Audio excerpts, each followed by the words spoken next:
Assalamualaikum warahmatullahi wabarakatuh. Perkenalkan, saya Soki Mawarzan. Ingin melanjutkan presentasi bab 4 dari mata kuliah Psikologi Olahraga, yaitu yang membahas di mana ada profil kepribadian dalam aktivitas olahraga. Nah, jadi kepribadian juga adalah salah satu totalitas karakteristik individu yang menyebabkan pola-pola yang bersifat menetap atau yang disebut khas dalam hal pikiran, perasaan, dan tingkah lakunya, sekaligus membedakan dengan orang lain. Nah, kepribadian juga memiliki 4 karakteristik pokok, yaitu bersifat menetap, umum, khusus, dan juga bersifat kesatuan. Nah, ada 3 teori utama tentang kepribadian, yaitu yang pertama ada teori psikodinamik, yang kedua ada teori sifat, dan yang ketiga itu ada teori belajar sosial atau social learning theory. Nah, menurut teori psikodinamik, kepribadian diartikan sebagai struktur yang memiliki 3 aspek penting, yaitu aspek biologis, aspek psikologis, dan aspek sosiologis.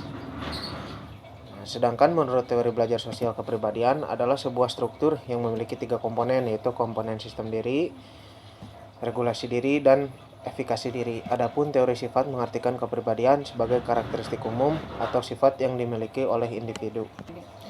Kepribadian juga dipengaruhi oleh faktor genetik dan lingkungan.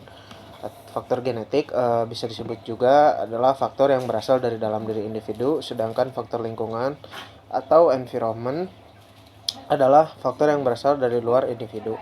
Jadi terdiri atas 4 subfaktor, yaitu subfaktor budaya, kelas sosial, keluarga, dan teman sebaya. Nah, kedua faktor tersebut juga selalu berinteraksi satu sama lain, jadi mempengaruhi kepribadian. Nah, juga oleh karena itu, perkembangan kepribadian merupakan sebuah proses interaksi antara faktor keturunan dengan lingkungan. Nah, beberapa hasil penelitian jadi terbukti bahwa yang pertama itu adanya hubungan antara profil kepribadian dengan penampilan olahraga. Nah, hubungan pada umumnya bersifat kolerasi.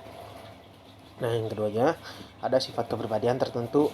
Jadi ini tuh bisa berfungsi lebih tinggi dalam suatu cabang olahraga tertentu. Nah, yang ketiga ini atlet memiliki profil kepribadian yang berbeda dengan yang bukan atlet. Yang keempat, ada perbedaan profil kepribadian atlet dari cabang olahraga yang berbeda. Yang kelimanya, ada perbedaan sifat kepribadian dalam posisi yang berbeda dari cabang olahraga yang sama. Nah, namun yang keenam ini memiliki kemiripan dalam sifat-sifat kepribadian tertentu. Nah, jadi ada 2 jenis tes psikologis yang umumnya digunakan buat mengetahui kepribadian. Yang pertama itu ada tes psikometrik dan tes proyektif. Nah, tes psikometrik adalah tes terstruktur dan dirancang untuk mengukur kecerdasan, bakat, dan sifat-sifat kepribadian. Nah, terus selanjutnya ada tes proyektif. Tes proyektif ini untuk pengukuran yang tidak terstruktur dan bersifat subjektif. Nah, tes ini mengukur aspek-aspek perilaku yang tidak disadari dan diperoleh melalui metode kualitatif. Nah, beberapa contoh jenis tesnya antara lain tes Rorschach, tes Draw a Person atau Bender Gestalt Visual Motor, yang selanjutnya ada tes Sentence Compilation, yang ketiga ada tes Role Playing atau Psikodrama, dan lain-lain. Nah, jadi 2 jenis alat ukur psikometrik yang sering digunakan dalam bidang olahraga, yaitu skala penilaian dan kuesioner. Nah, skala penilaian yang diminta itu untuk mengobservasi perilaku individu dalam satu atau beberapa situasi. Nah, umumnya juga ada 2 jenis situasi dalam pengukuran kepribadian yang bisa menggunakan skala penilaian, yaitu interview dan observasi penilaian. Sekian presentasi bab 4 dari saya. Mohon maaf bila salah kata. Wassalamualaikum warahmatullahi wabarakatuh.